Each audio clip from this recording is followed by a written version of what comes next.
How is money created? Where does it come from? Who benefits? And what purpose does it serve?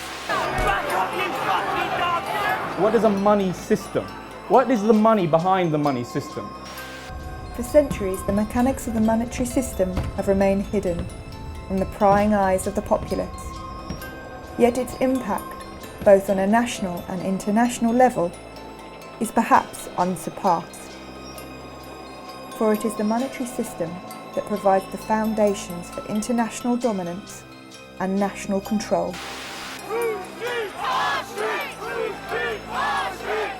Today, as these very foundations are being shaken by crises, the need for open and honest dialogue on the future of the monetary system has never been greater. This economic crisis is like a cancer. If you just wait and wait thinking this is going to go away, just like a cancer, it's going to grow and it's going to be too late. What I would say to everybody is get prepared. This is not a time right now to wishful thinking the government is going to sort things out. The governments don't rule the world. Goldman Sachs rules the world. We're on the verge of a perfect storm. In opposition lie corrupt and entrenched interests that lurk in the corridors of power, for whom there are no reasons to relinquish privileges they feel are justly deserved. Has he got a reform plan for the NHS? No. Has he got a police reform plan? Has he got a plan to cut the deficit? Order! Miss Order! Order! Do you trust the government? Try to calm down and behave like an adult, and if you can't, if it's beyond you, leave the chamber, get out, we'll manage without you. This is about to be put under this feeding station. There's no coincidence that boom and bust started to become a real cyclical issue around about the 1700s when William Paterson founded the Bank of England. Eat her, now! This is intolerable behaviour as far as the public... No, it's not funny. Only in your mind is it funny. It's not funny at all. It's disgraceful.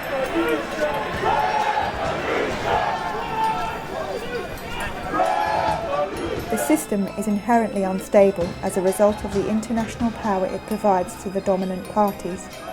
For at the heart of it lies the idea of, how can I get something for nothing? Statistical analysis has found that every time an empire begins to near its own demise, you'll find that its currency will be debased. There is no guide to how this whole system operates. To give you an example, a researcher at the BBC working on a Robert Peston documentary went to the Bank of England and said, can you give me a guide to how money is created? And they just said no. This documentary will investigate and explain this ever-changing system and the impact it has, both on a national and international level.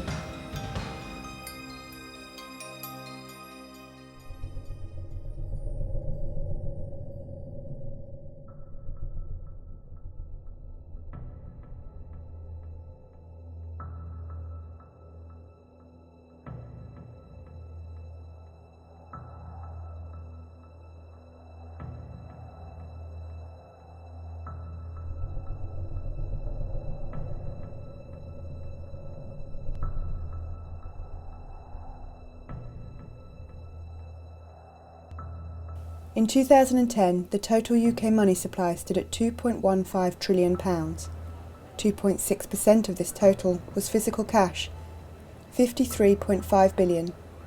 The rest, £2.1 trillion, or 97.4% of the total money supply, was commercial bank money.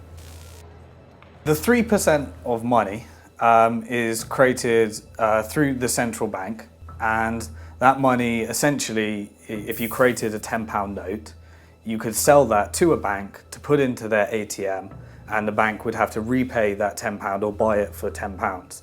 There'd be no interest charged on that money, but that money is then essentially transferred to the Treasury, and it's a form of fundraising for the government. It's called seigniorage.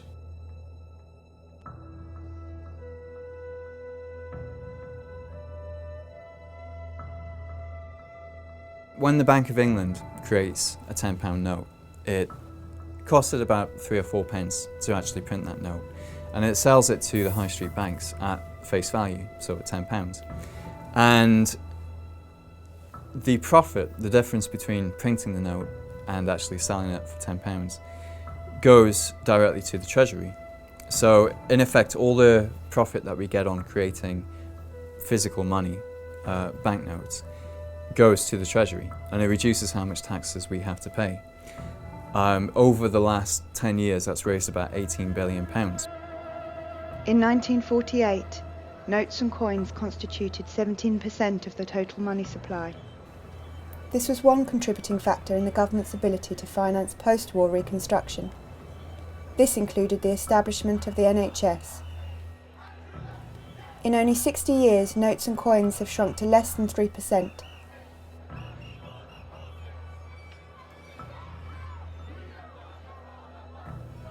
Prior to 1844, banknotes were created by private banks, and the government did not profit from their creation.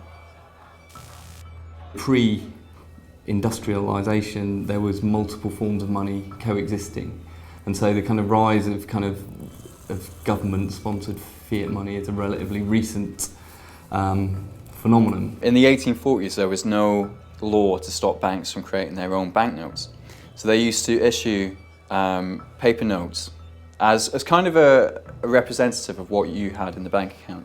Instead of you taking your heavy metal coins out of the bank and then going and paying somebody with them, you could get your paper which said how much money you had in the bank, and you could give that to somebody and they could use that to go and get the heavy metal coins from the bank. Now over time, these paper notes became as good as money. People would use the paper notes instead of going and getting the real money from the bank. And obviously, as soon as the banks realised that what they were creating had become, the dominant type of money in the economy, they realised that by creating more of it, they could generate profits. They can just print up some new notes, lend it, and get the interest on top of that. And they did that, up until the 1840s. In the 1840s, they pushed it just a little bit too far, and that caused inflation. It destabilised the economy.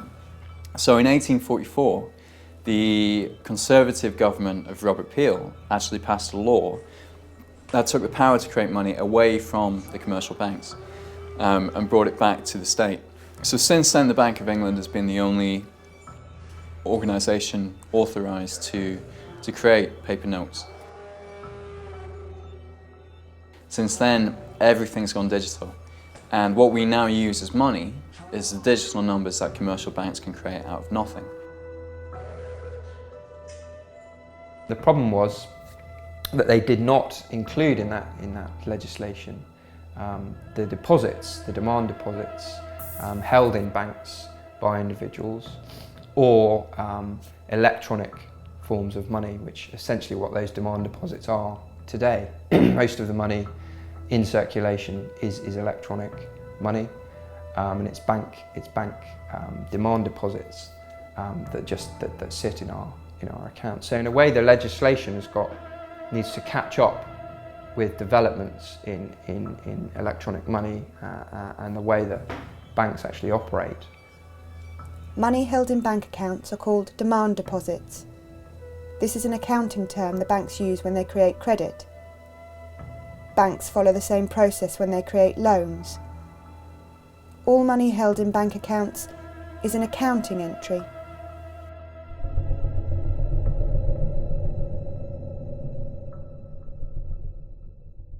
The reality is now that most money is not paper and it's not metal coins, it's digital. It's just numbers in a computer system. It's your Visa debit card, it's your electronic, ATM card. It's plastic, It's numbers in a computer system. You move money from one computer system to another. It's all a big database.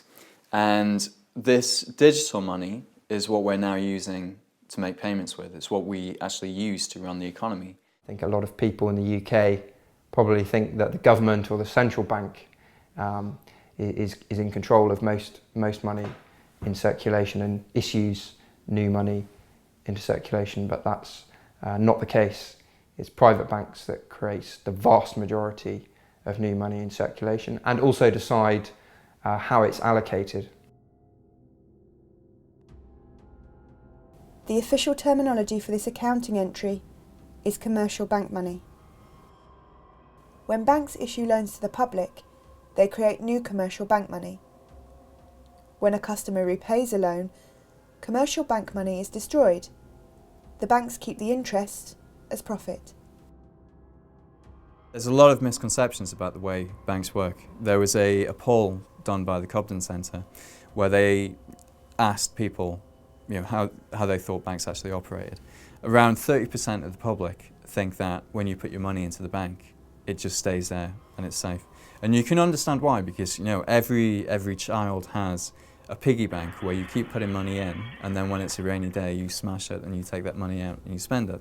So a lot of people keep this idea of banking, it's somewhere safe to keep your money so that it's there for whenever you need it. The other 60% of people assume that when you put your money in, that money's then being moved across to somebody who wants to borrow it. So you have a pensioner who keeps saving money her entire life, and then her life savings have been lent to some young people who want to buy a house. But actually banks don't work like that.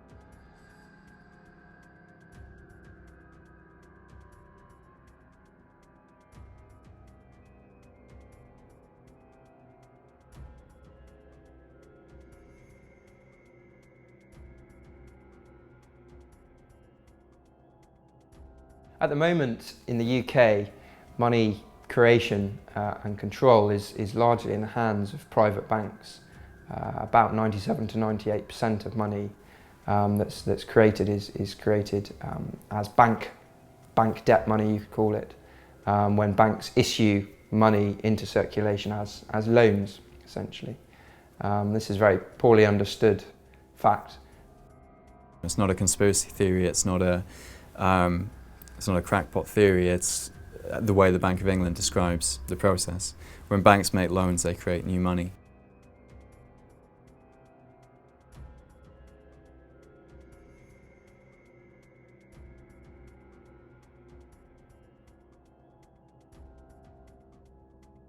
A few economists will realise the way the money system works, but if you don't realise the way that money works, then you think that everybody saving is going to work well for the economy.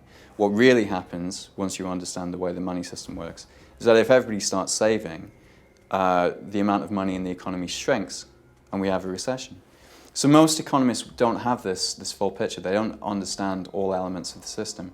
They rely on assumptions, on received knowledge, without actually going into the details. And money is the center of the economy. If you don't understand where it comes from, who creates it, and when it gets created, then how can you understand the entire economy?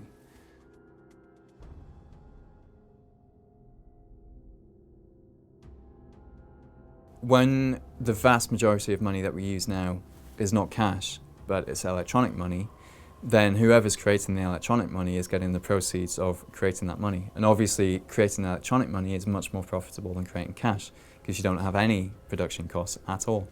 So while we've got 18 billion over the course of a decade in profit from creating cash, the banks have actually created 1.2 trillion pounds. Between 1998 and 2007, the UK money supply tripled. £1.2 trillion was created by banks, whilst £18 billion was created by the Treasury. A lot of people think when I say this, or when you say this, or when Positive Money say this, that we're all just a bunch of nutters.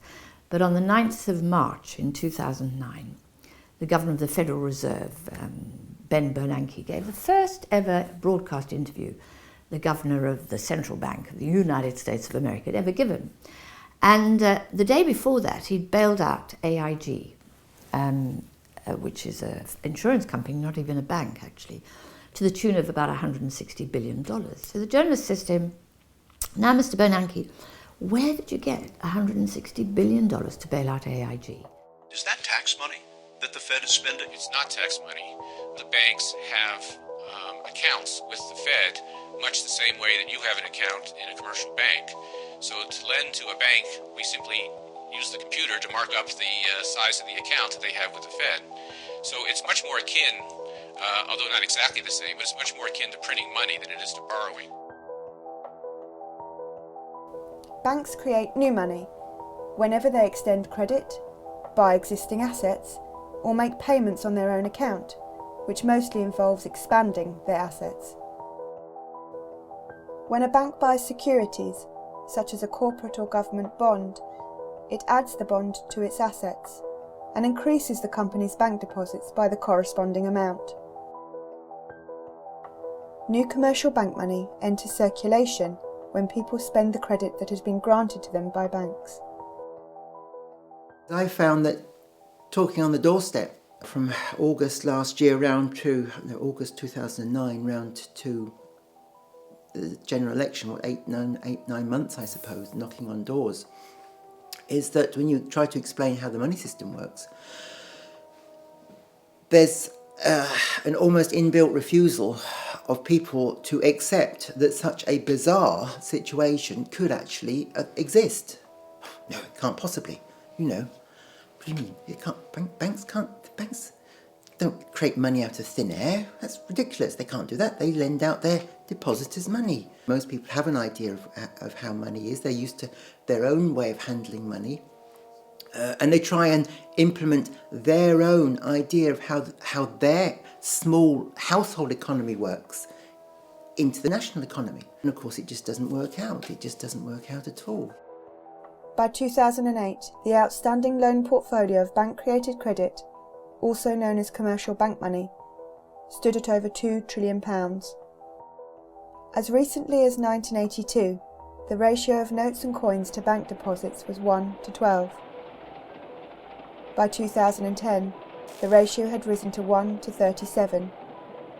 That is, for every pound of Treasury-created money, there was £37 of bank-created money. In the 10 years prior to the 2007 crisis, the UK commercial bank money supply expanded by between 7 to 10% every year. A growth rate of 7% is the equivalent of doubling the money supply every 10 years. The amount of money that they're creating out of nothing is just incredible. 1.2 trillion in the last 10 years. And that money is being distributed according to the priorities of the banking sector, not the priorities of society. Bank sector itself grew from 1980, $2.5 trillion to $40 trillion by assets. In 1980, global bank assets were worth 20 times the then global economy. By 2006, they were worth 75 times, according to the UN. As the following chart shows, total bank assets of UK banks as a percentage of GDP remain relatively stable at 50 to 60% up to the end of the 1960s. After that, they shot up dramatically. And the real money in the world to be made today is not by producing anything at all, it's simply by forms of speculating, basically making money from money. That's the most profitable and by far and away the biggest form of activity, of economic activity that exists in the world today. Today, banks are no longer restricted by how much they can lend, and as such, how much new credit they can create out of nothing. They are restricted solely by their own willingness to lend. The issue with allowing banks to create money, there's two main issues. Firstly, the fact that they create this money when they make loans. So it guarantees that we have to borrow all our money for the economy from the banks. As such, to have a healthy growing economy, the government needs to put in place strategies to allow for ever-increasing debt. The only way the government can create additional purchasing power is by getting itself and us into more debt. The second big issue with allowing banks to create money is that they have the incentive to always create more. They create more money if they issue a loan. They get the bonuses and the commissions and the incentives to create, to lend as much as possible. You have to develop a sales culture. What did they do? They recruited an amazing guy, lovely guy, Andy Hornby, who came from Asda, to turn the bank into a supermarket retailing operation. If you trust bankers to control the money supply will just grow and grow and grow, as will the level of debt. until the point where it crashes, when some people can't repay the debt, and then they'll stop lending. You hear politicians and journalists saying, we've been living beyond our means, we've become dependent on debt, we need to rein in our spending and live within our means. It's not possible in the current system. The reason why everybody's in debt now is not because they've been recklessly borrowing. We haven't borrowed all this money from an army of pensioners who've been saving up their whole lives. Money in the current system is debt. It's created when banks make loans.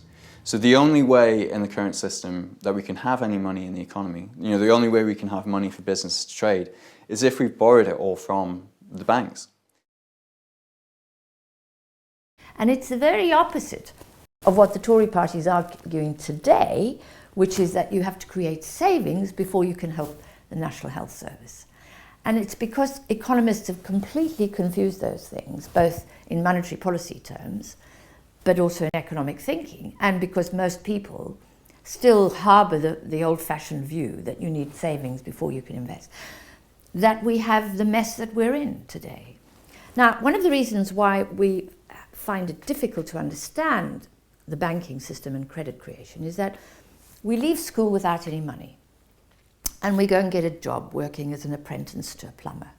We work really hard all month, and at the end of the month, somebody puts money in our bank. And so for us, the logic is you work and then you get money, you get savings. In reality, you would never have got that job if credit hadn't been created in the first instance. It's a really important conceptual misunderstanding, and it isn't something that the public just are guilty of. Economists don't understand this stuff. Money doesn't come out of economic activity. A lot of people I've come across as kind of assume that if you've got businesses and you've got people doing things, that somehow money somehow emerges out of the process of people doing things, making things and growing things and selling things and producing things, that somehow money just emerges. It's not, it's like oil in a car, you have to put it in.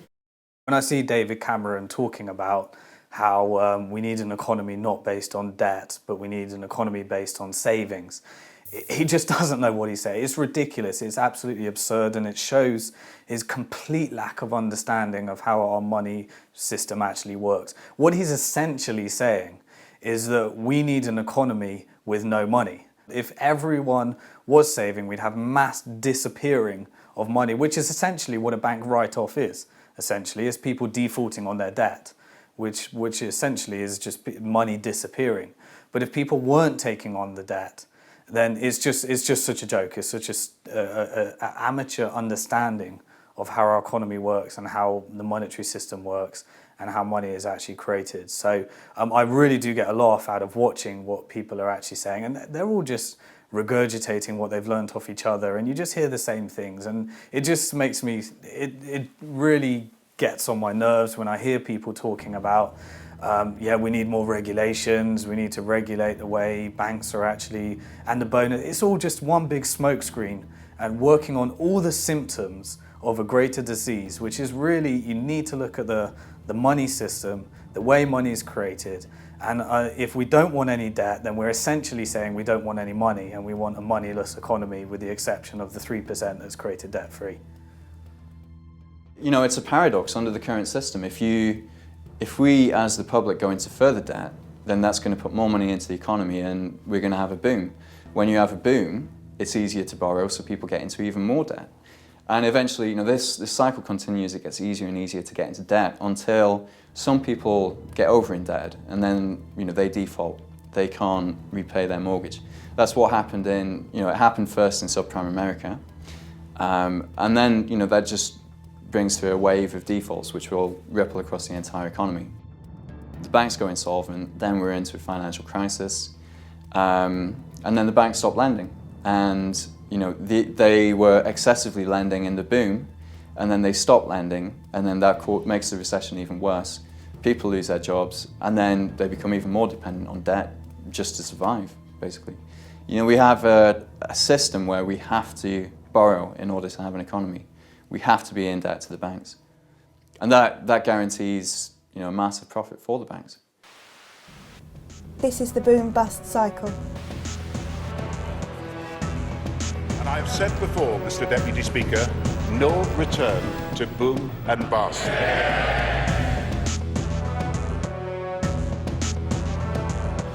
Net bank lending must forever increase. We're paying interest on every single pound. Even if you think the money belongs to you, somebody somewhere is paying interest on that money. The banking system has such a huge impact on the world, but only because it supplies our nation's money supply. We have to protect them, we have to subsidize them, we have to allow them to continue, because the disaster of a bank collapse affects us all in a huge way. And anyone that says that we shouldn't have bailed out the banks doesn't quite understand the nature of our monetary system. That's like eliminating a huge chunk of our money. But also, bailing out the banks is perpetuating a system which is never going to work anyway. So whatever we do, we're always going to have this cycle until we separate how money is created and the activities of banking. Then the banks can do as they wish. They're a normal business like everyone else. There's a major democratic issue here as well. I mean, you have these private profit-seeking banks creating up to £200 billion a year and pumping that into the economy wherever they want, basically, wherever it suits them. Whether they're pumping it into these toxic derivatives or putting money into housing bubbles, just making housing more expensive. £200 billion in 2007 of new money coming into the economy, created out of nothing, and where that gets spent determines the shape of our economy, effectively. So if we're going to allow anybody to create new money out of nothing, then we should at least have some democratic control over how that money is used. I mean, would we rather have had that money used for healthcare, to deal with some of the environmental issues, to reduce poverty, or would we rather have it to make houses more expensive so that none of us can afford to live in a house? You can see it as a subsidy, a special super subsidy to the banks for the right to create money, which should be for the benefit of the public and spent through a democratic process.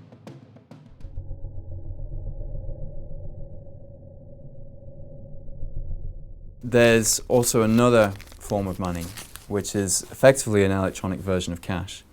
And it's a type of money that the commercial banks use themselves to make payments between each other. The high street banks don't want to be carrying around huge quantities of money because it's dangerous and it's inconvenient and it's expensive. You have to hire security guards for that type of money. So what they do is they pay each other in what is an electronic version of cash, which in the industry is known as central bank reserves. They keep this electronic cash in accounts at the Bank of England. But as a member of the public, you can't access this electronic cash. You can't get an account with the Bank of England. What they do is they effectively sell this central bank money to the banks. And they do this by creating it out of nothing and using this money to pay for bonds, to buy bonds from the high street banks. So the high street bank will come along with a bond which is effectively government debt, and it will give it to the Bank of England, and in return the Bank of England will type some new numbers into the bank's account at the Bank of England. So effectively they're creating central bank reserves out of nothing. The Bank of England creates central bank reserves by increasing the available credit in the settlement bank's account with the Bank of England. The settlement bank in return posts bonds or sells assets as collateral for the reserves. A total of 46 banks hold central reserve accounts at the Bank of England. Smaller or foreign banks hold accounts with one of these 46 banks to allow them to accept or make payments in pounds sterling. Prior to March 2009, the Bank of England would ask each of the major settlement banks how much reserve currency they needed. The settlement banks would then swap a bond for the reserve currency and agree to repurchase the bond for a specific amount at a specified future date. The settlement banks would then receive interest at base or policy rate for the central bank reserves they held. Since the crises, settlement bank central reserves have shot up dramatically.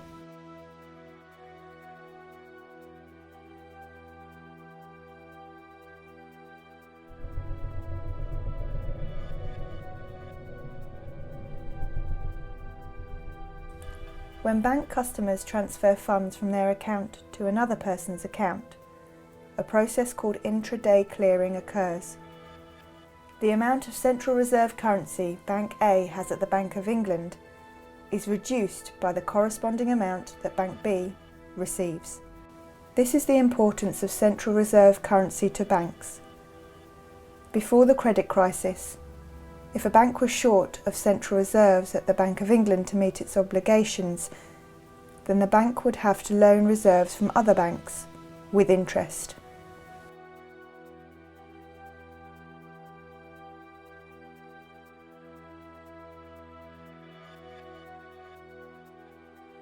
If you sell something on eBay, you know that that deal's not complete until you get some money put into your account. You know, most people actually want to see the money in their account before they're happy to close on a deal. Now the banks are pretty much the same, but they want to see the money in their account at the Bank of England before they consider a deal complete. So for example, if you're buying a house from somebody who banks with a different bank, then what'll happen after you spend $250,000 on a house is you'll tell your bank to transfer some money to the house seller's bank. And what the bank will do is actually instruct the Bank of England to move $250,000 from their account at the Bank of England to the bank of the house seller. And that money will actually move across between the accounts at the Bank of England. When that money is moved across, then the banks will consider that that payment has been made, you know, it's been settled. They don't really deal in the kind of money that we have in our accounts. They deal in this special money that can only be used at the central bank. There are millions of people across the country, all transferring money to each other using only a few major banks. These banks can keep a tally on their computer systems, and usually many of the movements cancel each other out at the end of the day. The 5 major banks, RBS, Lloyds, HSBC, Barclays and Santander, hold over 85% of all deposits. As there are a limited number of banks in the system, the central reserve money can only be moved around them in a closed loop. The money is just circulating through this system over and over again. And if you think about it, a £1 coin could be used to make £1 billion of payments if it was circulated 1 billion times. And that's effectively the system that you have now, is you have a small pool of real money that's just going round and round the system, and it's being used to make a huge quantity of payments on our behalf. Just before the crisis, there was only £20 billion in the accounts at the central bank. If they don't have enough of this central bank money, then effectively they can't make payments. And if that happens, then pretty quickly the entire system seizes up. So the Bank of England has the responsibility of making sure there's enough of this money in the system. The requirements for banks to hold a specific amount of reserves has changed many times since 1947.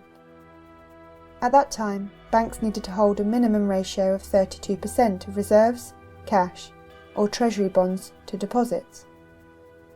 In 2006, the corridor system was introduced, in which banks could set their own reserve targets each month. The rules changed again in March 2009, when the Bank of England introduced quantitative easing. Quantitative easing, in effect, gives settlement banks the central reserve currency for free. The central reserve currency is what is referred to as the real money in the fractional reserve model. But the fact is, banks can have as much of this as they want, and central reserve currency itself is a form of fiat money, which is backed by nothing. As a consequence, there is no longer a meaningful fractional reserve.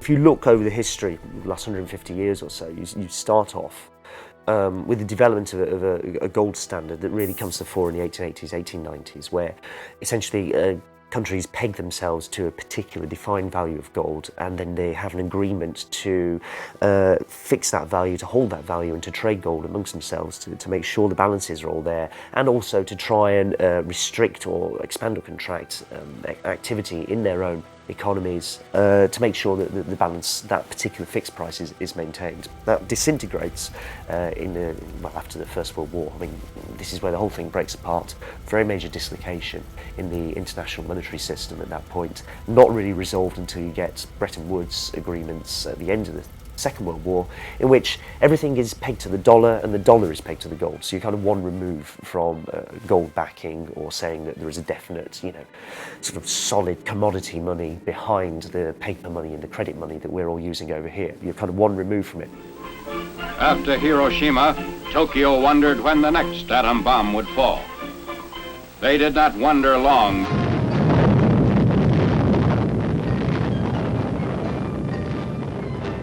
In 1944, at Bretton Woods, the US and the UK began to negotiate how to govern the world economy, the world monetary system, and came up with the World Bank and the IMF and a series of other institutions designed to manage the global currency. And there was still a gold standard, but this gold standard was going to be tied to the dollar. All of the world's gold had moved from London to Fort Knox, and all of the world's currencies were tied to the dollar. This system was designed to manage the sorts of imbalances, to avoid credit crunches, or for countries, the credit crunches are known as balance of trades deficits, i.e. when they can't pay their bills and their currency collapses. The currencies were managed, and the system was stable, as long as the Americans played the role of oversight. Now, who knows the great story about how that all came to an end? So the quantity of money that was needed to pay for the Vietnam War, that's exactly what I was trying to get at. Oil shocks was another one. That meant that the Americans were no longer respecting their role or playing their role governing the monetary system. They were inflating the value of their own currency, but ostensibly it was meant to be tied to gold and to every other currency. So what did the French do? The French were a little bit worried that President Nixon wasn't entirely honest. And they were worried that precisely what we described, that Nixon was printing money when he shouldn't have been, was going on. And they were worried there wasn't enough gold to honor the exchange rate of the French franc. So they sent a gunboat to New York Harbor to ever so politely ask for our gold back, please. Did they get their gold back? Go on, guess. They didn't. And the Bretton Woods system came to an end. And this is the point in which we enter the modern era of the financial system.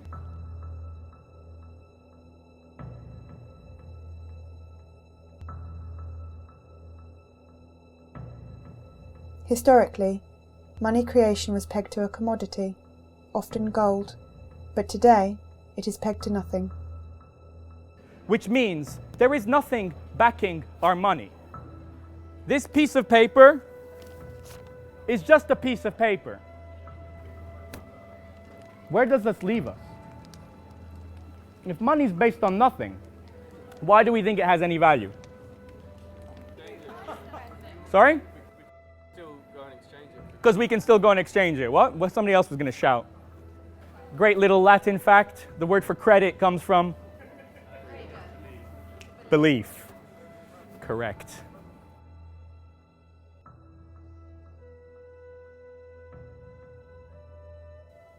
Since the collapse of the dollar gold standard in 1971 and the deregulation of the financial system, money creation has grown exponentially. The World Economic Forum meeting in Davos at the present time have called on a need for the credit within the economy, the global economy, to be expanded by $100 trillion, 100 trillion US dollars. A trillion is 12 noughts, so 100 trillion, if you want to imagine, is a 1 followed by 14 noughts. They believe this credit expansion will create a boom, because there is now more money in the economy with which to make investments. It's fascinating the emergence of digital currencies, how it's transformed everything really, because it just completely unleashed private banks to dominate and create the money system that works for them and works for the people who run private banks. If we want a growing economy, under the current setup, we have to have growing debt. You can't, this is something that very, very few people really understand, especially not the politicians who are managing the economy, which is a scary thought.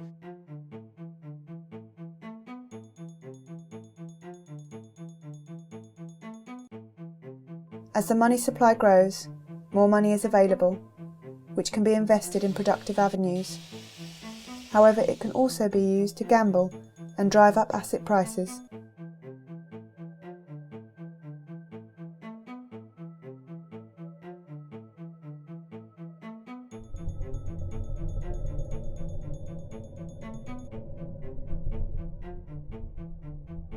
Inflation is a rise in the general level of prices of goods and services in an economy over a period of time. When the general price level rises, each unit of currency buys fewer goods and services. As the money supply grows and there is more currency available, more money is available for investment, which can lead to growth. But more money is also available for purchases of goods and speculation, which leads to inflation. Essentially, inflation is what happens when too much money is chasing too few goods and services.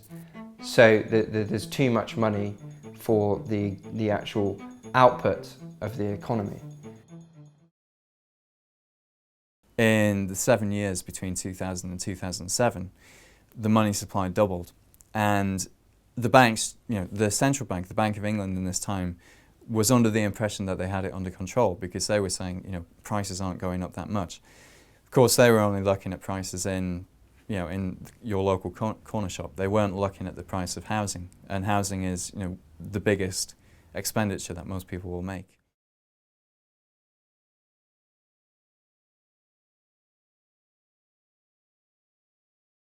Increasing house prices, it may make you feel like you're becoming wealthier, but as your wealth increases, the effect is that your children's wealth is actually decreasing. So in fact, there's no net gain in wealth because your children are going to have to pay even more when they want to buy a house. So in effect, there's no kind of net increase. They're going to have to earn even more. They're going to have to go into even more debt. So the rising house prices do not create additional net GDP value to the economy. Actually what they do is they redistribute wealth towards those people who already have houses, i.e. wealthier people, and remove it from poorer people who can't afford to get on the housing ladder. So it's another example of a very regressive policy, actually, to allow house prices to simply inflate. It makes everybody feel kind of like things are going well, and people spend more money on other stuff. They take equity out of their houses, but it's not creating new jobs. It's not enhancing the quality of the economy. It's not helping our balance of trade. It's not helping the public deficit. It's a zero-sum game. As of August 2011, 85.5% of consumer bank lending was secured as mortgages on dwellings. If you have somebody creating money that can only be spent on one thing, which is housing, then the price of that thing is going to go up. Between 2000 and 2010, they created over £1 trillion of new money, £500 billion just in the 3 years before the crisis. That's why house prices went up the way they were. There's nothing special about houses. It was just all this funny money being pumped into that market. If money is spent into the economy, into a lot of money goes into houses, for example, into mortgages, that's an increase in the amount of money in the economy without a corresponding increase in activity, in output, in GDP. It's non-GDP based spending. That's what causes inflation, and in the UK we've had it in spades We've had, this massive housing boom, and the main cause for the housing boom, in my opinion, is the huge amount of speculative credit created by the banks to go into houses. If houses were cheaper, they would be easier to build, more of them would be built. There would be less huge houses with hardly any people in them. London would not be the centre of a kind of very rich speculative orgy where all the richest people in the world want to get a property in London because it's seen as a great asset. Houses would be seen as places to live primarily rather than places to invest.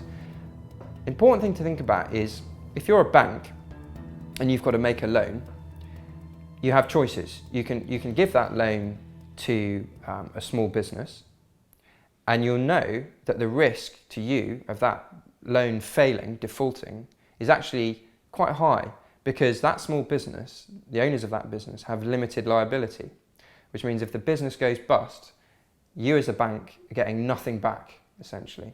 That's it. So that's kind of high risk compared to loaning your money to somebody with some collateral, with a house behind them, like a mortgage. So there's a kind of simple incentive for banks to prefer putting money into housing than into a small business.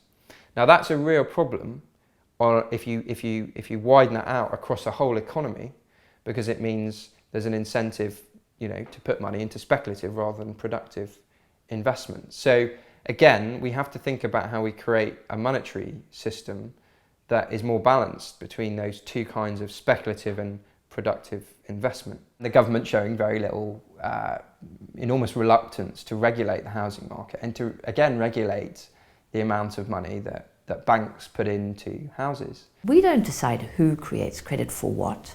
No, we leave that to a couple of chaps in a bank to decide, basically.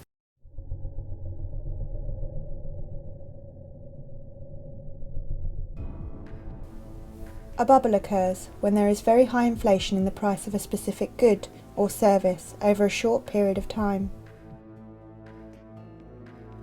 The idea of the tulips and their relevance is that we saw the first ever financial bubble and crash. The craze for tulips, black tulips being a mythical ideal of what somebody could genetically engineer through cultivation after many generations, became a mania in the Netherlands in the 1630s. What they didn't realize was that many of the very, very rare patterns on tulips were caused by a virus and weren't genetic at all. But they traded in them, to the extent that tulip bulbs got to the point where they were worth 10 times the average annual salary of a person working in the Netherlands. There was a futures market in tulip bulbs because obviously you plant them now, but you don't know what's going to come out of the ground. So we see already 400 years ago that a money system or a financial system is not something that exists in the abstract, somewhere out there in the ether, but something that was to do with states, power, trade, and how they interact with each other. Unlike tulips, which are a disposable luxury, houses are both a necessity and a luxury, and as such, they are ideal as a vehicle for money and bubble creation. A dwelling is perhaps the most prized possession of value most people aspire to. Inflating house prices in this way allows a nation to expand its money supply without affecting inflation data. The additional purchasing power created increases the perceived wealth in relation to other nations, and thus it creates relative power. It is a way of increasing monetary power without investing in the productive growth of industry. But certainly if you look at Britain and America as outstanding examples of this, these are countries with very high rates of private home ownership, so you've got a good base to try and perform this sort of policy off the back of.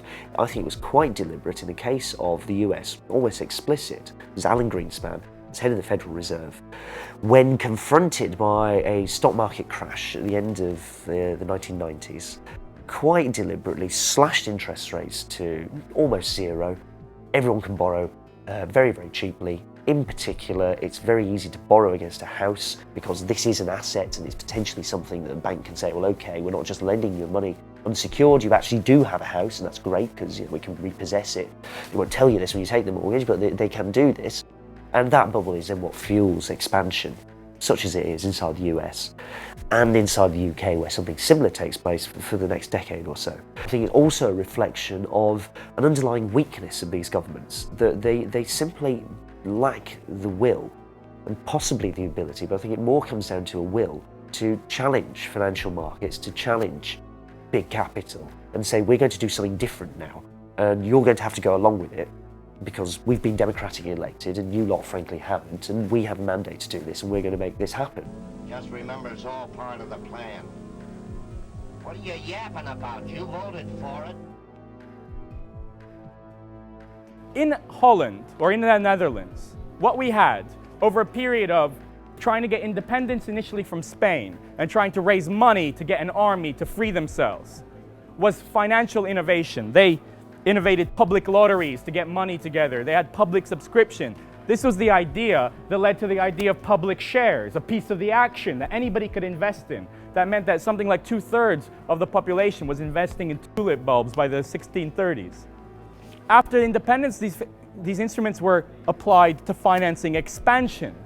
Why was such a small country able to hold its own against so much bigger countries, for example, Spain and Portugal, that had the benefits of their empires for over a century in respect of the Netherlands? Why could they compete? On what resource basis? Well, they had a more efficient, a more involved, and a broader-based financial system with these instruments that they'd innovated that allowed them to bring more money to bear at one point than anybody else more quickly. Incredible, but true.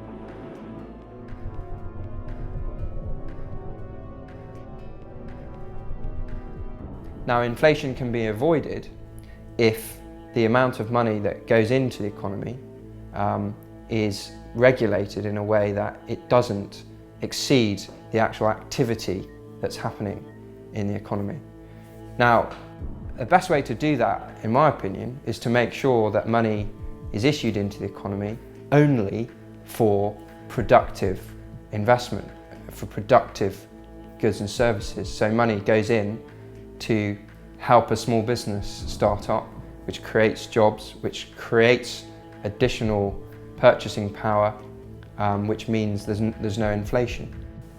During their history, almost all central banks have employed forms of direct credit regulation.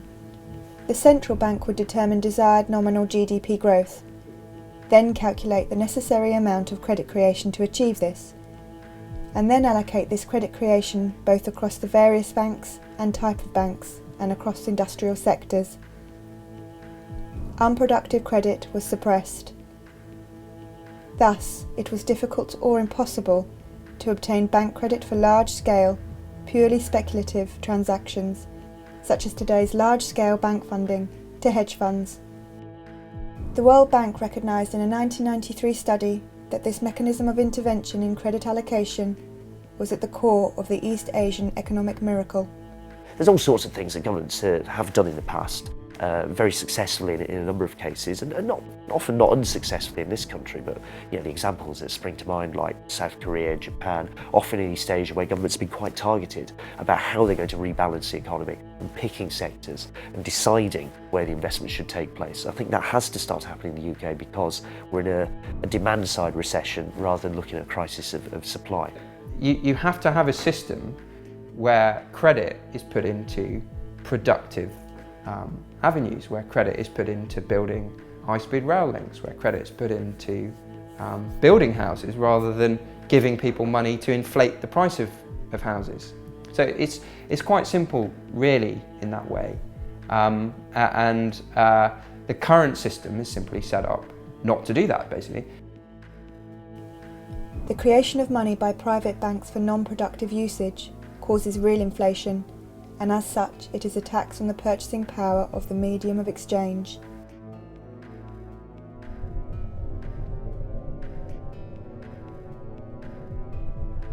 The figures for the UK are quite stark, actually, that average, median, real incomes so that's, what, the bit in the middle, for most people, declined over the last 8 years or so. They're now in quite sharp decline as we go into the recession. I mean, the sharpest really since, it looks like since about the 1930s, put it that way. So real incomes are declining. Bank-created fiat currency allows the private banks to suck wealth from the economy and over time results in a gradual decrease in the standard of living.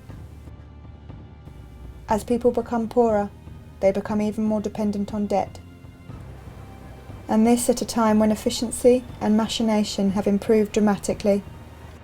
You know, you go back to the 1960s and we were expected we were looking forward to an age of leisure. They were talking television programs saying, what's people going to do with all their spare time? You know, and now we've got more people working harder than ever, spending more than ever, which looks great. You know, everyone's spending more. Everyone says, oh yeah, you know. But if you're not actually benefiting from what you're spending, if you're having to spend the money on childcare costs, on commuting costs, you know, and so forth, you know, the costs that people didn't in the past used to have to pay, because, you know, you could walk to work and, you know, one member of the family was able to stay at home and be a permanent homemaker, then you're not actually any better off. You know, everyone's under such enormous pressures nowadays, you know. I am conscious that, say, my 4 nephews and nieces are facing difficult times.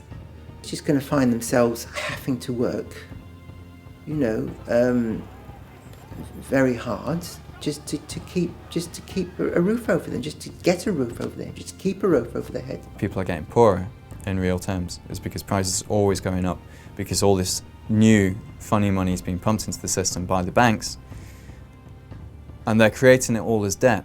So at the same time as prices are going up and things are getting more expensive, we're getting further and further into debt, and you know, our wealth and the return that we get from actually working is getting less and less all the time. I mean, you can't deal with poverty when you have a financial system and a money system that distributes money from the poor to the very rich.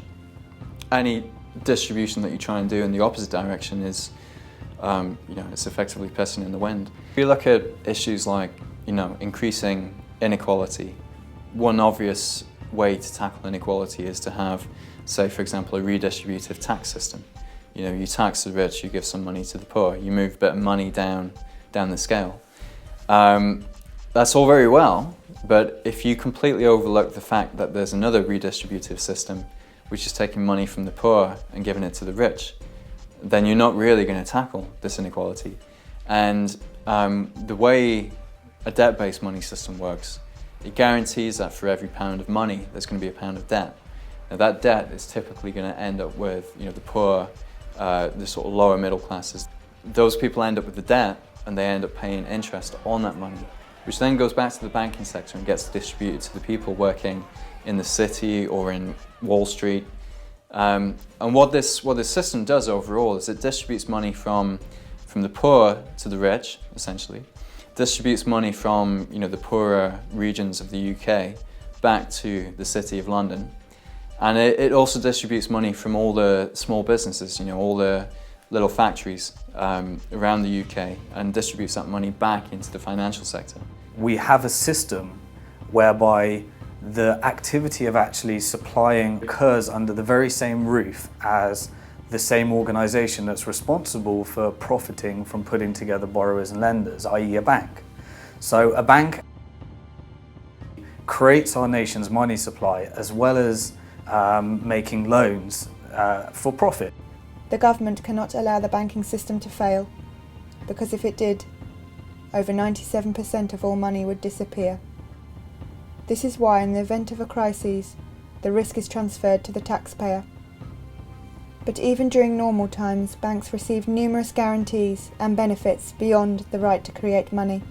Bill, by the way, I know the Bank of America is a very big bank. It happens I've got $32 there myself. Now, just between us, what assurance do I have that this money is safe? Well, all deposits up to $10,000 are assured or insured by the federal government in Washington. That's my guarantee. Huh? Yes. Have you heard that the federal government is about $280 billion in the hole?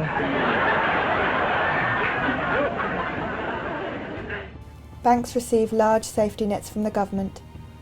the taxpayer guarantees £85,000 as deposit insurance, and the Bank of England provides liquidity insurance in case a bank runs out of reserve currency.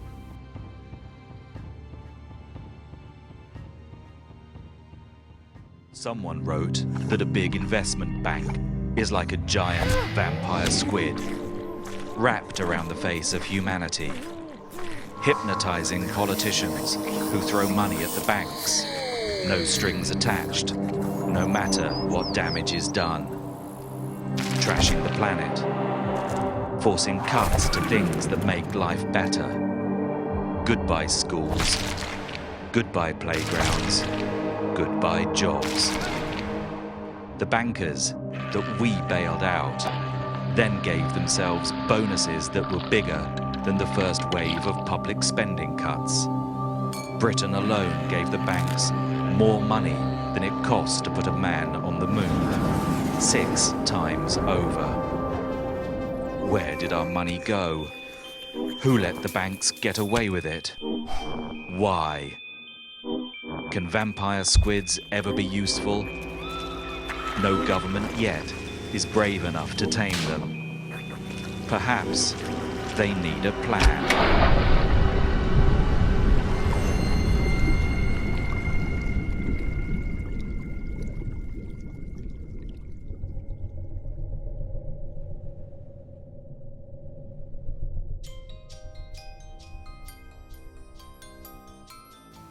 The spending cuts agenda is an attempt by the government to shift debt from its account to that of the public. This is the government's response to the bank bailouts and is necessary in a debt-based monetary system where increased purchasing power is the result of growing debt and where a diversification of debt provides overall stability and market confidence. Policies such as student fee increases and the privatisation of public services, assets and industry follow the same model. The problem we're facing, I think, is that there's this transference from the public debt to the private debt, which is essentially a way of transferring risk, actually, away from sort of UK PLC and the government onto the heads of individuals, and it's going to be the most vulnerable individuals who are going to have the most debt. Thus, it's a very unprogressive, regressive policy framework that the government's embarking on, where the risk is moved onto those who are most vulnerable.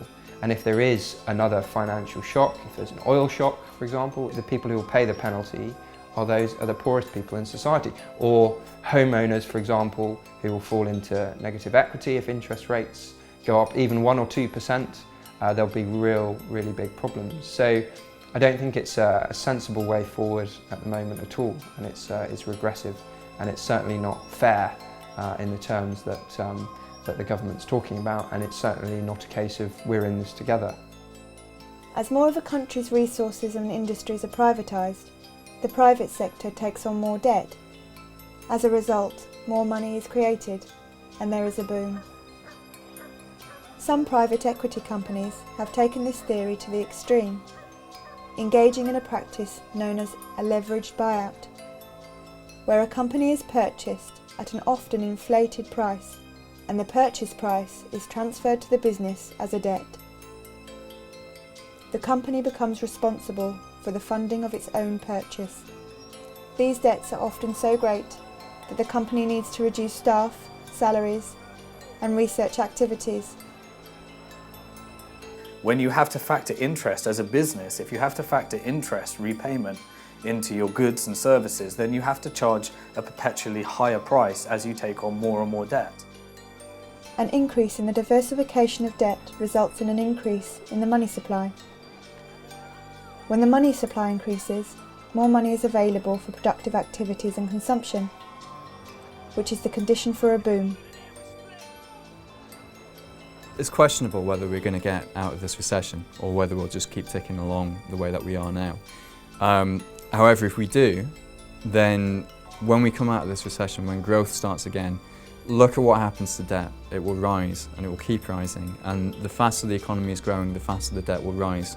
And then give it another 3 to 5 years, we'll be back where we were. You know, the debt will become too much, people will start defaulting again. It's kind of the system that we're locked into now, is we can't grow the economy without growing the debt, and the debt is the very thing that will bring down the economy. The only option going forwards is to reform it, to stop banks from creating money as debt.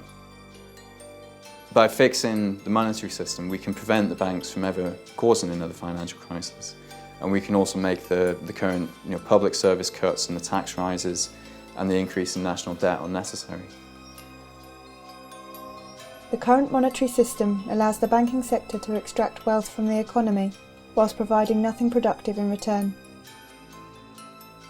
I mean, why is it that we've got all this technology, all this new efficiency, and yet it now requires 2 people to finance a household, whereas in the 50s it only needed 1 person working? And the reason for that is not because these washing machines and everything are more expensive, it's because of all the debt. And it's because effectively the banking sector is creaming it off from everybody else. So a growing banking sector isn't a sign, it's not a good thing. If the banking sector is growing, it's either that it's becoming less efficient or it's becoming a parasite on the rest of the economy. And that's, we can talk about the banking sector becoming 4%, 5%, 6% of GDP. What's happening to the rest of the economy? It's becoming 96, 95, 94% of GDP. We've got to get switched on to this now. If we want to have a chance of tackling any of the other big social issues, you've got to figure out the money issue. The poorest in the world pay for crises, even when they've not benefited from the often reckless and speculative booms, like the housing boom in Ireland that preceded that crisis. Over the last 30 years we've seen income differentials increase so that the rich have got much, much richer. And ordinary people haven't. They've stayed the same, or they've got poorer. And one of the ways that the economy was kept going was by providing cheap credit, was by providing debt to those very people who couldn't really afford things anymore. So they kept buying. And when it collapses, it's those same people that have to pay once again, even though in many ways they were the victims the first time round. As a result of the crises, the Bank of England has bought corporate debt and repackaged it at lower rates of interest. Yet the average person is being asked to pay more than ever to borrow on overdrafts and credit cards.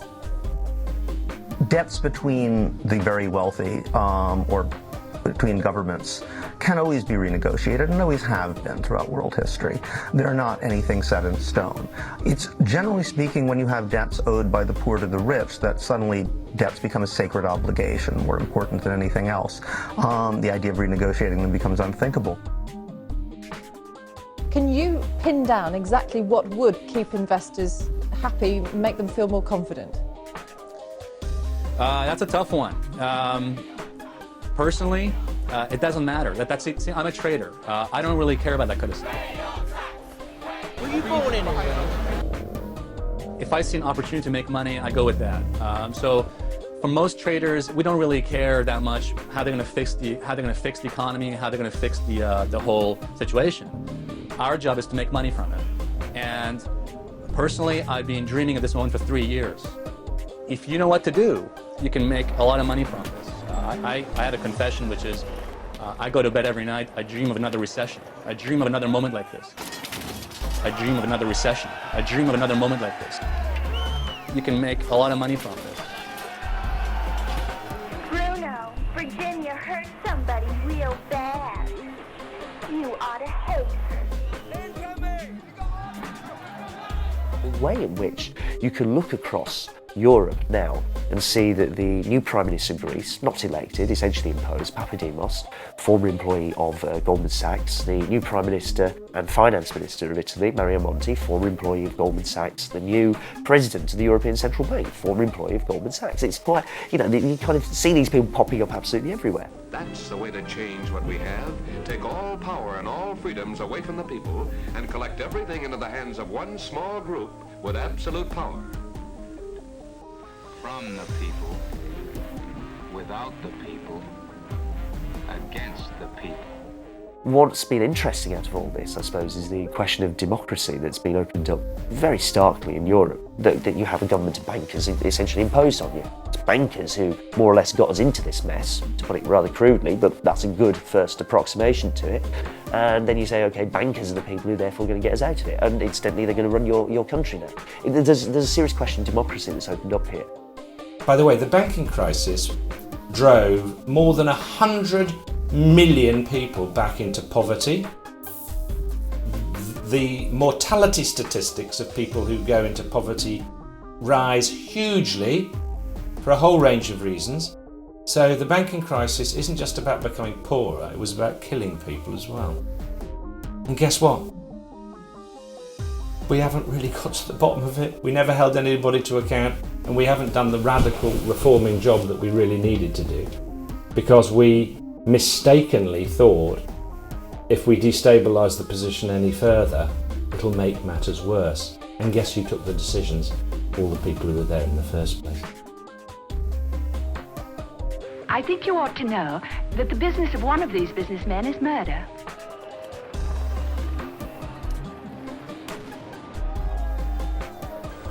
Their weapons are modern, their thinking 2,000 years out of date. Look, I was there when the Secretary and the Chairman of the Federal Reserve came those days and talked with members of Congress about what was going on. It was about September 15th. Here's the facts, and we don't even talk about these things. On Thursday at about 11 o'clock in the morning, the Federal Reserve noticed a tremendous drawdown of money market accounts in the United States to the tune of $550 billion was being drawn out in a matter of an hour or two. The Treasury opened up its window to help. They pumped $105 billion in the system and quickly realized that they could not stem the tide. We were having an electronic run on the banks. They decided to close the operation, close down the money accounts, and announce a guarantee of $250,000 per account so there wouldn't be further panic out there. And that's what actually happened. If they had not done that, their estimation was that by 2 o'clock that afternoon, $5.5 trillion would have been drawn out of the money market system of the United States, would have collapsed the entire economy of the United States, and within 24 hours, the world economy would have collapsed. When money is withdrawn internationally from one currency to another, the reserve currency shifts from the national bank of one country to the reserve account of the foreign bank. Foreign banks have relationships with local banks that allow them to hold foreign reserve currencies whilst not being a part of the central bank scheme at the local central bank. For example, when £1,000 is transferred into euros, a UK bank will agree an exchange rate with a euro area bank, perhaps 1.15 euros to the pound. The UK bank will then transfer £1,000 of the central reserve currency to the UK partner bank of the European bank, whilst the European bank will transfer 1,150 euros of reserve currency to the European partner bank of the UK bank. What happens when currencies and the exchange rate system is no longer managed? What are some of the first consequences? Devaluations, speculation, imbalances, where some countries would accrue more and more and more. What?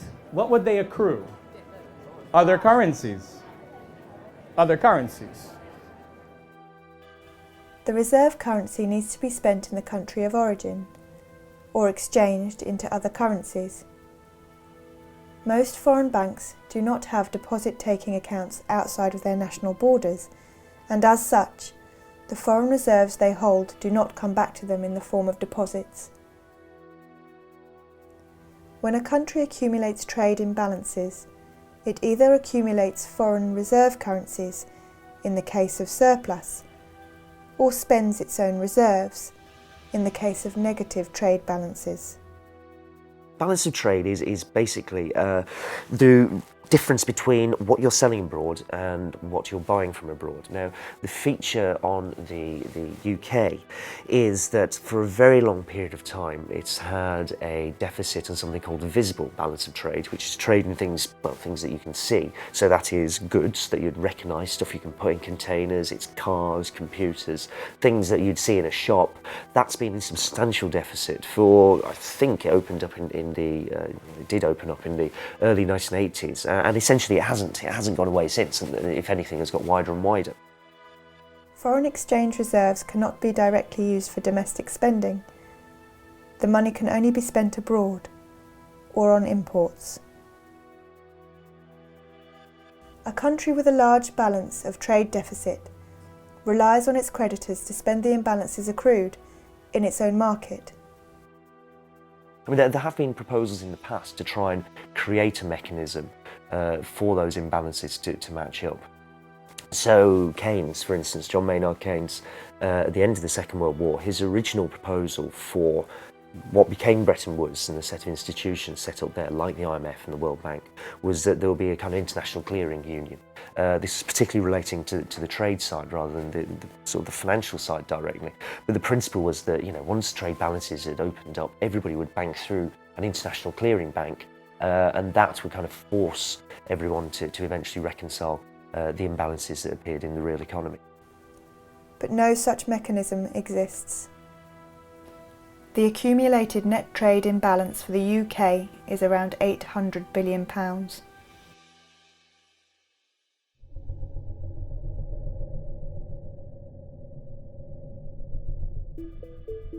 In essence, what has happened is that over many years, some countries have had big trade surpluses and others big trade deficits. The countries with trade deficits have been spending more than they've been earning, so they've had to borrow from abroad. And they've been doing this year after year. Countries like that are the United States, ourselves, and some other countries in Europe. That cannot go on. And there are two ways in which this can come to an end. Either, and we're seeing this in some other countries in Europe, if they can't find new ways to become competitive, then their ability to repay the debts is called into question. Another way of doing it, which we followed, is that we've got a credible plan to repay our debts, and the value of sterling has fallen by 25% to make our exports more competitive and attractive to overseas buyers, and it to be more attractive for British consumers to buy from British producers rather than overseas producers. That is what we have done to put in place a framework to rebalance our economy, and I'm sure that's the right way to do it. Currency war, also known as competitive devaluation, is a condition where countries compete against each other to achieve a relatively low exchange rate for their currency. As the price to buy a particular currency falls, so too does the real price of exports from that country. Domestic industry receives a boost in demand, both at home and abroad. It's made British exports appear rather cheaper, so they've kind of recovered a little bit, but because the rest of the world is now looking really quite ropey, they've started to fall back down again. So what we're looking at is something that almost a kind of anarchy, and in a way, the increasing anarchy. This is what's happened over the last few years, where the Brazilian finance minister has been most vocal about this, talking about currency wars, talking about the desire of national governments when confronted by a major recession. They think if we could export more, we could dig ourselves out of this recession. If we want to export more, we depreciate our currency. That makes our goods cheaper, everyone else buys them, we'll all be better off. Now, the issue here is that if you depreciate, it's like everybody else appreciates against you. Their stuff becomes more expensive, so they're not too happy about that. They also want to depreciate. And this is where you can see a competitive round of devaluations breaking out. To decrease the value of its national currency, a national central bank sells reserve currency into the market. It creates this currency out of nothing by typing numbers into a computer.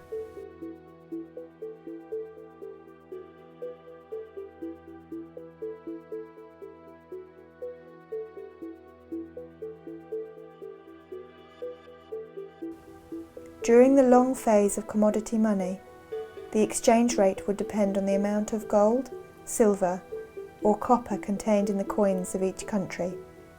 Similarly, after the advent of paper money and the gold standard, The exchange rate depended on the amount of gold a government promised to pay the holder of the banknotes. These amounts did not vary greatly in the short term, and as such, exchange rates between currencies were relatively stable. After the Second World War, currencies were pegged to the dollar, and the dollar was backed by gold. This system came to an end in 1971. So, we have a modern financial system where money is now chaotically organized. There is no exchange rate because there's no gold standard system to sustain. So we don't need it. In fact, we believe the market will resolve all of the problems of exchange. Whether your currency should be worth more than mine is a reflection of your economy relative to mine. And if that changes, the currency and the exchange rate can change. And if we need that to happen, it'll happen magically by the efficiency of market and profit seeking, and you guys know the rest, I think. A currency's value in relation to another currency is determined by the market. If more people want to buy a currency than sell it, its value increases. If more people want to sell, its value decreases. The value is set by individual banks. As they buy and sell currencies, they will adjust the exchange rate. In the last study I read in 2007, each day on currency markets, $3.2 trillion are traded each day. Who knows what the global GDP is? 50. Again, Brucey, higher. 60, that's closer. The point is, think about that exchange happening every single day. There's about 260 business days a year. It takes a few weeks to match the global value of every economic transaction that happens everywhere, every day, in a year. And it takes a few weeks. Obviously, all of us trade currency fairly regularly. If you go abroad, you exchange into another currency. That's a form of currency trading. You're swapping your pounds into whatever, euros or yen or whatever it might be. That happens fairly regularly, and that's a conventional part of the trading process. Now, large corporations have to do this on a regular basis. Where it becomes something that people question, and where you get people saying, well, hang on, this is speculation, is when you get people realising that currencies move around next to each other. And if they move around in value next to each other, there's always an opportunity to try and make money out of those changes in value, and therefore you can speculate on it. And that's the more sort of questionable end of the market. That's the bit of the market that things like a financial transactions tax would try and chop away at. Because the assumption there, and it's kind of not incorrect, is that this just produces instability for everyone else. That these people want volatility in the market because that's how they make their money. They want to encourage it, and they do encourage it by trading and speculating in the way that they do. By 2010, the foreign exchange market had grown to be the largest and most liquid market in the world, with an average of $4 trillion of currency being exchanged every day. Volatility creates a need. What does it do to countries, especially perhaps small ones like developing countries, if there are suddenly huge and instantly fluctuating financial flows? What do they have to do to cope? Production of the products that they're selling on the Increase their production and sell more, lowering the price, and becoming possibly even poorer. Once you start talking about the international system, it becomes really quite a peculiar thing, in that a lot of it depends on simply sentiment and beliefs about what an economy is like, rather more than it depends on anything the economy might or might not actually be doing. And that can shift very, very rapidly, because if it's just somebody's belief about a currency is supportable, then they can carry on believing this until whenever. If that belief changes, and can change very rapidly in a financial market, the process of financial contagion can take place in just minutes, seconds even, that you can just move from being apparently quite a stable, robust economy to being one that suddenly sentiment has turned against you, and you find that markets are picking on you. And it can often be not much more than you're simply a next door neighbour of a country that's currently in trouble. Many of the world's financial crises in the past 30 years have been caused by rapid withdrawals of the nation's currency, or the currencies of an entire region. This type of activity is often referred to as financial warfare. it's benefited major institutions really quite substantially. Goldman Sachs, for example, or any large bank, has done somewhat better out of this set of arrangements than it would have done in a far more regulated environment. It's made people very, very wealthy. It's allowed financial markets to expand absolutely enormously. Anybody involved in that is keen on seeing a deregulated world. In the case of the UK, you have a government which has been quite overtly and deliberately and aggressively arguing against any forms of regulation being imposed on those financial markets. But it's not the case that someone's behind the scenes pulling the strings. It's that this is how the thing works quite deliberately, quite overtly in front of you. That's the world as it is. It's making some people very rich. They're quite happy with it. I think it is a form of economic warfare. Much of the change in the way that the global economy works over the last 30 years result from this debt, this third world debt, because it's given rich countries and banks and the financial sector enormous amounts of power and control over the poorer bits of the world where a lot of the resources are that we like using. And that's been used in a way that many people have compared to a form of colonialism. I mean, it's a very real, direct form of power that's been used over those countries to force those countries to do what are really in the interests of the richest segments of the world that they do. And as a result of that, not only have corporations become absolutely, made huge amounts of profits and become absolutely enormous and all pervasive, but the financial sector has become even bigger than that. And the real money in the world to be made today is not by producing anything at all. It's simply by forms of speculating, basically making money from money. That's the most profitable and by far and away the biggest form of activity, of economic activity that exists in the world today. To protect themselves, vulnerable countries need to accrue currency from rich countries who create these currencies out of nothing. The Netherlands' first Governor General of Indonesia, the man who built the trade routes, fortified them. What I mean by that is built forts along them and fought Spanish fleets and British fleets, said about the development of the Netherlands Empire and Netherlands trade was, we cannot make trade without war, nor war without trade. Money and power.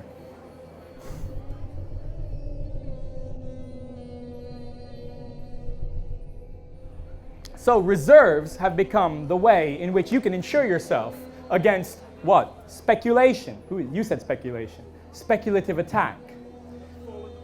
Fall in the market. Bubbles. When a country succumbs to a speculative attack, it is asked to deregulate its markets and conform its financial system to that of the dominant party. The big problem that's faced by most developing countries who got into a debt crisis was that they were told by the powers that be in the world, the International Monetary Fund, which is in many ways governs the global financial system, that the way to get out of debt actually is first of all to restructure your economy, especially to increase your exports so you're earning more dollars, and then you can pay off your debt, which is normally in dollars or some other foreign currency.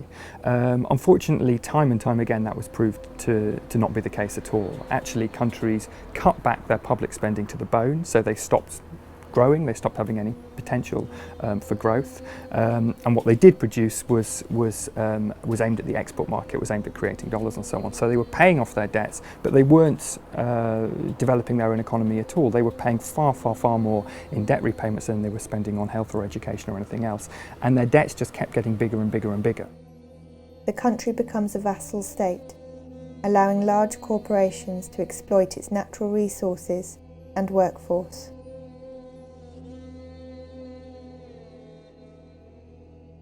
It's not even shadowy. There's no great mystery about what's happening here and about the way the world operates. It's quite blunt. I mean, for the last 30 years, you've got something pretty much everywhere, well, it certainly spreads pretty much everywhere, that generally gets labelled neoliberalism, this idea that you should have floating exchange rates, weak regulation, particularly of financial markets, minimal government interference or involvement with what market does, and that's more or less how the world operates. And then there are institutions, and the outstanding one at this point is the IMF, that will actively try and enforce this state of affairs.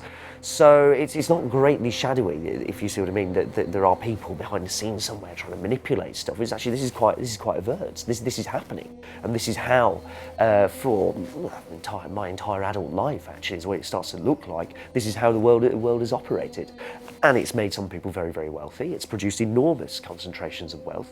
So when the International Monetary Fund comes in order to try and alleviate a country's debt problems, it imposes a set of conditions. And in the 1980s and 90s, they called that set of conditions structural adjustment program.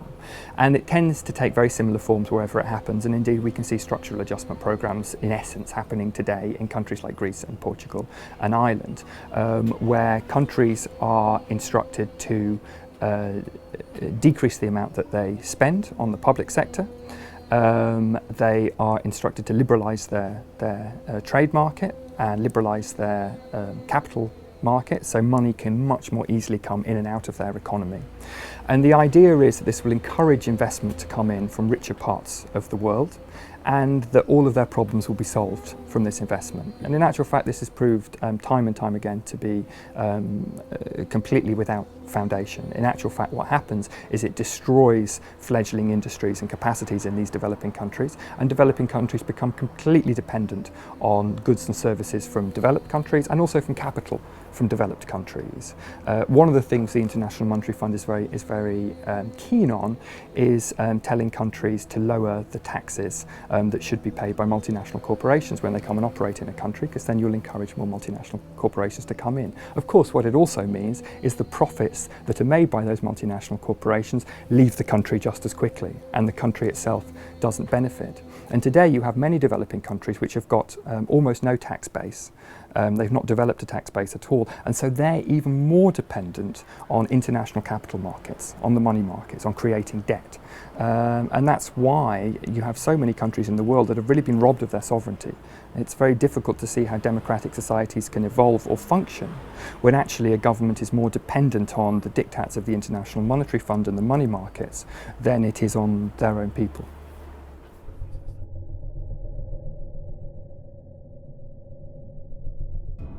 What we've seen since the 1970s is a dramatic increase in a series of phenomena that have had a stimulative effect on the changes in the financial system that have brought us to the gleaming, shining metal and steel business that's over there. In case you don't know, that's the City of London I'm pointing at. To compensate for the lack of a defined, commodity-based value underlying currencies, financial institutions developed securitization as a means to manage risk. You develop securitization as a means to try and stabilize the whole system. This is a set of financial processes and financial innovations that really accelerate from the 70s, 80s onwards. You had a chaotic system that needed to manage risk, and you had to innovate. You needed derivatives, options, futures. You have new markets in volatility management tools. Who knows what the term hedging is? Spreading your risk, managing your risk, insuring against your risk, precisely. Up until very recently, up until the 1960s, the Securities and Exchange Commission would be quite clear that derivatives that weren't based on real products, like agricultural products, so pork belly futures or whatever, would in fact be essentially kind of gambling, and therefore you weren't allowed to trade them. That changes in the 60s, and everybody can trade, currency futures, things that are not based on real products being traded at some point in the future, but are based on movements of currency prices. Once you have the system of fixed exchange rates breaks down, obviously this thing accelerates enormously. So as you get the rollback of government regulation here, you get the market taking over with its own products here. And the theory is that the market's better at regulating itself, it's more stable than if you have the government interfering all the time. The efficient markets hypothesis, the idea that you set up a financial market, they're fast, everybody in them is well informed, they all keep a very careful eye on what everyone else is doing, it'll therefore be very stable and it'll reflect real changes in the economy. It's not going to be driven by panics and manias and speculative bubbles. None of this really going to happen. If there is movement up and down, it's because something real is happening and traders and investors in the financial market are responding to it. So that's the efficient markets hypothesis.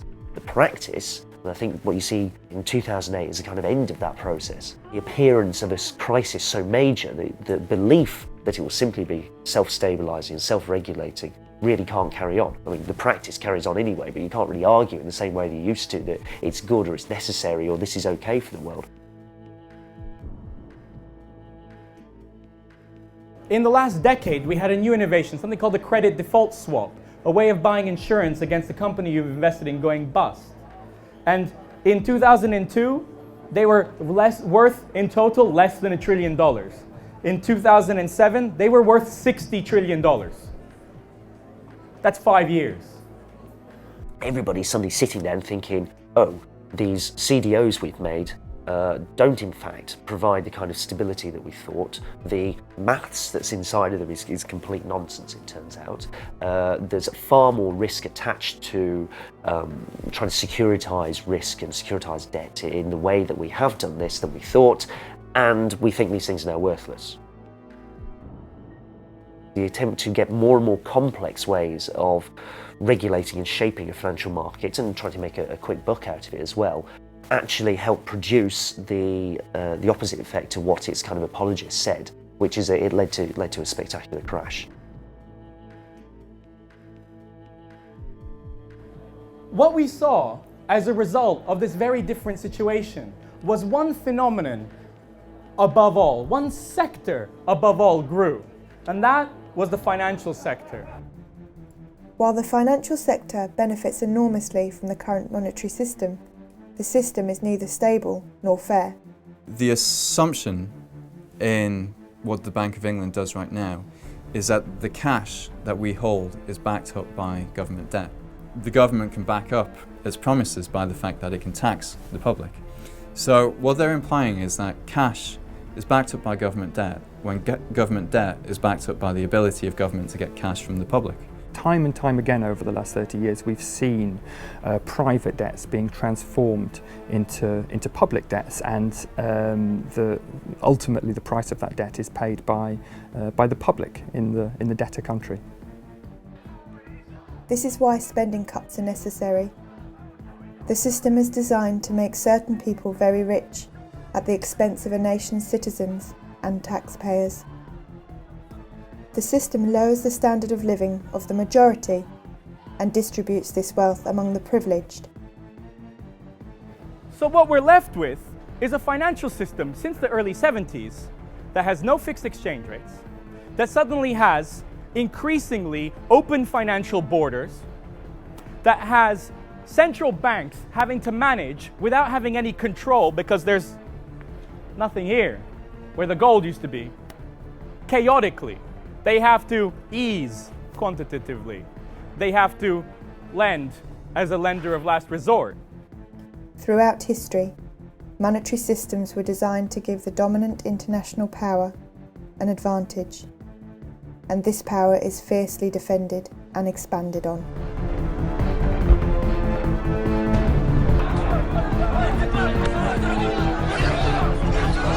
And they flee in terror from an incredible bogeyman.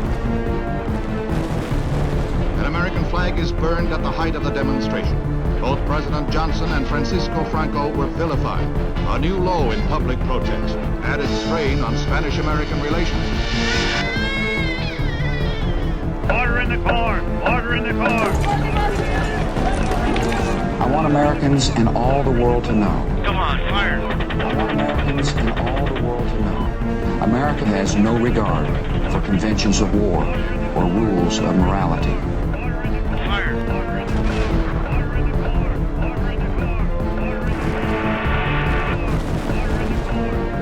Objection overruled!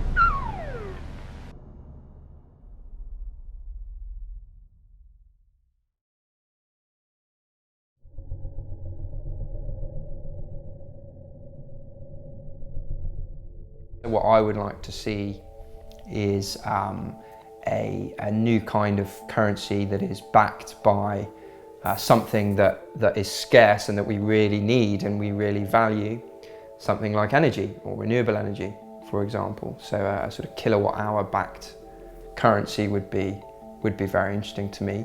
We need to start valuing the things that are most scarce. and that we need to survive as a human race in the long run. And backing an international currency with something like that will generate enormous investment in, for example, renewable energy, if that's the primary international unit of account that's being used.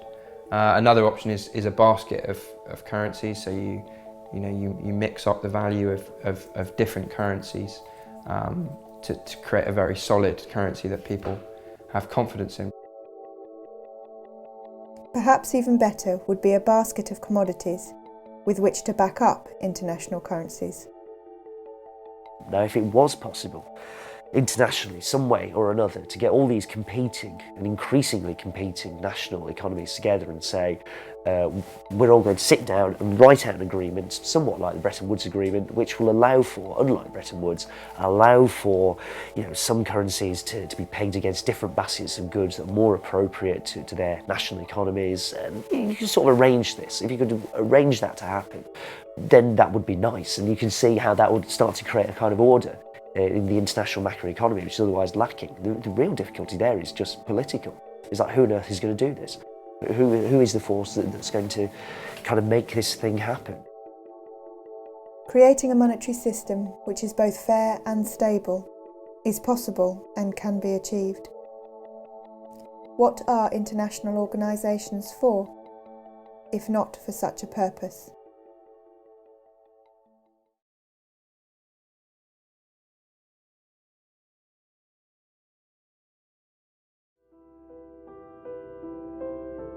This is George. George worked in a big bank in the City of London. But one day, without warning, George's bank went bust. Luckily, the government rescued the bank and George kept his job. But the greedy government wanted something in return for their help. They demanded a higher tax on George's salary and bonus. For someone with a high-cost lifestyle like George, a shock like this can be devastating. Now George struggles to afford the rent on his riverside apartment in central London. The tyres on his Aston Martin are wearing thin and are barely road legal. Unless George's situation improves, or unless someone like you helps him, then George may even be forced to walk past the next Savile Row tailors and buy his suit from Topshop or Next. Even if George had anything to celebrate, he can no longer afford the champagne to celebrate with. George is not alone. Countless others are suffering like him, and no one knows how long it'll be until the good times return. But with your help, George can turn his life around. A simple monthly donation from you can bring a bit of sunshine back to George's life. Just £395 will help him celebrate minor achievements with a magnum of Cristal champagne. As little as £900 will help George buy a new set of tyres for his Aston Martin. £2,000 can help George recover his self-esteem with a suit from a prestigious Savile Row tailor. But even a small amount will help. Just £200 will buy a meal for George and his girlfriend Experience. Just £200 extra will buy the drinks. By adopting a banker, you won't just be supporting someone like George in a time of need. You'll also be supporting the trendy wine bars of the City of London, the luxury car makers of Italy, and the tailors of Savile Row. You'll be doing your patriotic duty to support Britain's greatest industry in its time of need. And when the good times return and George gets his bonus back, the taxes he pays will help fund the public services that the rest of you scroungers depend on. So please, until the good times return for George and those like him, will you give today?